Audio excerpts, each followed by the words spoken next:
So you sit down through the presentation, you're told how the OnePlus 11 is, quote, like the Pro Max Ultra but not overpriced, which definitely speaks to all of us right now. You get ready to buy because the price is crazy good, but just when you do, you notice that right next to it is last year's OnePlus 10 Pro at $100 less. I mean, sure, why not save money on getting last year's phone even if it's not as good as the new one, right? Well, what if I told you that in many ways, last year's phone is actually better? I know, it doesn't make sense to me either, but it's the main reason why I felt this comparison was worth it.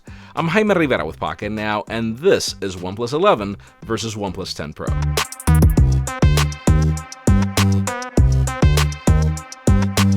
Every single time we talk about getting the latest phone, the idea is to upgrade. I mean, the word by definition means to raise something to a higher standard.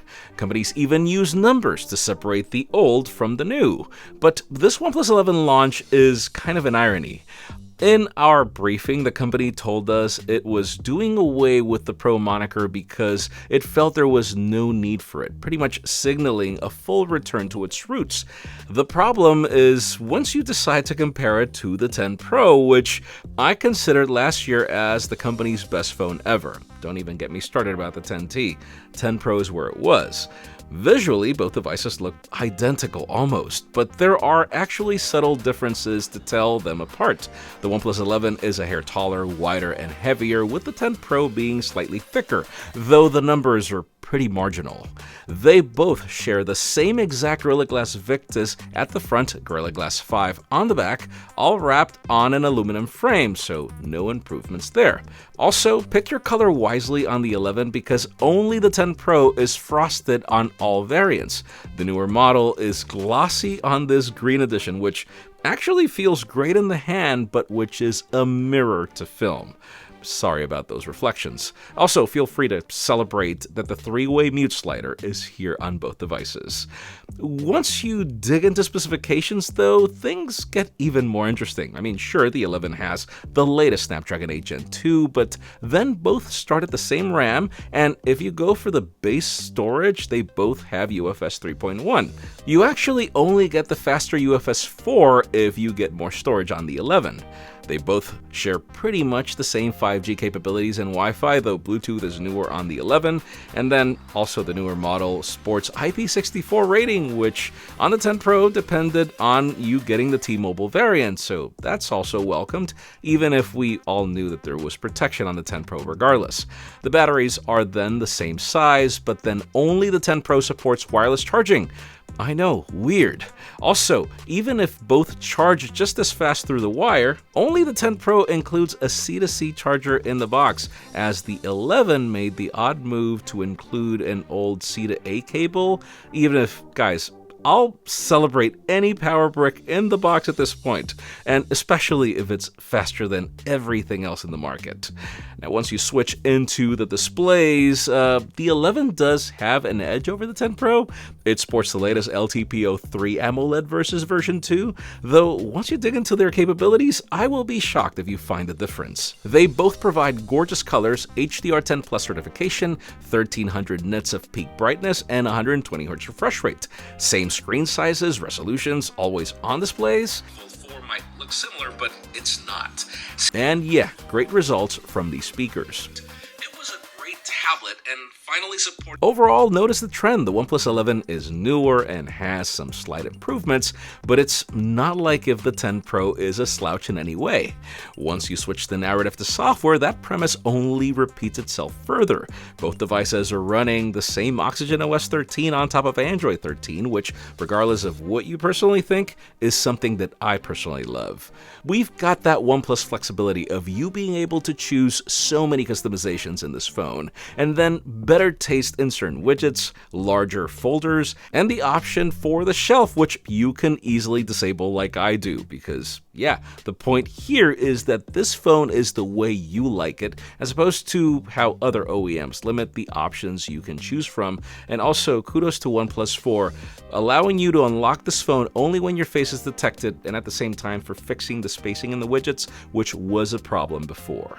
Now, a year after the launch of the 10 Pro, I have to say the experience is impressive. This device aged pretty well in performance and battery life. It remains a great phone in connectivity and phone calls, and OnePlus treated it really well with software updates. Now, I'll need more time with the 11, but so far I can tell you that battery life went from great to unreal, making this easily a 2-day phone, and other essentials like connectivity are all on point. Now, what's left is obviously these cameras, and this is yet another case where things get really mixed. If you were to look at the spec sheets, the 10 Pro has better modules. Surely, the 11 has newer ones in addition to an updated ISP from that new chip, but the 10 Pro in some cases has a larger sensor in a feature where physics still matter. Now, I did praise the Hasselblad tuning last year, and as for this year, I can tell you it's gotten better. During the day, things get interesting. They both have the same subtle Hasselblad filter, but I notice a lot more punch in color and detail coming out of the OnePlus 11.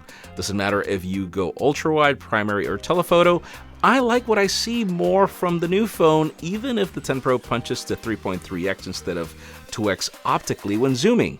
You'll be the judge of what you prefer, but I actually like the 2x more for street photos. I also noticed the OnePlus 11 fumbles less with dynamic range than the 10 Pro, which is odd because that was working fine when I reviewed the older model last year. It's when you dim the lights a bit that you notice those changes in optics, and processing make even more sense though. I notice some good detail coming out of both primaries, but better colors and detail out of the 11. I can't say I like the ultrawide or telephoto in the scenario from both, but they still do an okay job that is fine for a quick shot every now and then. But then there's the topic of selfies, where you do have less megapixels on that 11, and the result is an evident loss in detail. And once you switch to portraits, you might notice that same trend from the selfie camera, but boy, do I like these Hasselblad effects from the primary cameras. And wow, after much complaint, I can finally say that Rec 2020 is gone on video. I can't say I'm a fan of the Rec 601 being used though, but you can switch it to 709 on your editor. What matters is that you now have more true-to-life colors that can be used for social media, even if the quality of this video is not in my top 5 by any means, given the warping. And yeah, selfie video out of both phones is still capped at 1080p so many years later. Sadly, if you're into Reels and TikToks, both these phones are barely passing the acceptable test, so just keep that in mind. To conclude, yes, this is a tough one, but don't worry, you know me, I'll still call out a winner. I actually walked into this comparison thinking the OnePlus 10 Pro was gonna own it given its recent price drop and added perks, but I'm actually gonna give it to the OnePlus 11. Like, sure, I get frustrated with its lack of wireless charging and the fact that it's not that much better than the 10 Pro, but I do think the improvements from the Snapdragon 8 Gen 2 are worth considering. Like, battery life is insane, so it's not like if I'm charging it a lot, and I can totally tell the difference in photography. Also, keep in mind it's an extra year in software updates if you plan to hold on to it. Seriously, at $699, a lot of things are right with this phone. That being said, the OnePlus 10 Pro at $599 is kind of too good for the money while that deal lasts. I won't blame you if you end up picking this one as well in the end. Now, let us know which one would you pick in the comments down below, and while you're at it, follow us on social media and subscribe to our channel for more videos like this one. You also follow me on my personal handles to see me pick from a hard pair of phones. Please give this video a thumbs up if you like what you saw. I'm Jaime Rivera. Thanks so much for watching. We'll see you on the next one.